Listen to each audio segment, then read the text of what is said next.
Design thinking is the methodology that designers have used for decades when they're creating new products or services. But now, companies can use design thinking to take that same tool set, those same methods to make any kind of change.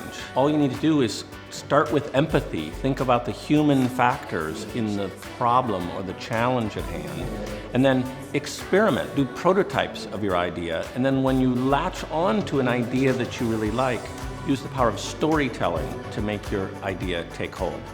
And so what needs to happen on the journey to creative confidence is for people to expand that definition of creativity, because there's many kinds of creativity. You can be creative about how you put a team together, right? And when you start stretching that definition of creativity, suddenly you have a chance to step inside that circle instead of being outside.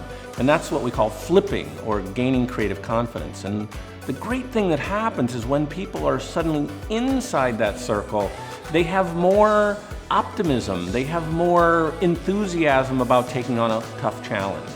They have more persistence in the middle of a project when they run into obstacles. They have more stamina at the end of a project. Once you gain creative confidence, then it's just a process of a continual self-renewal. What happens is the world outside changes a little bit every day.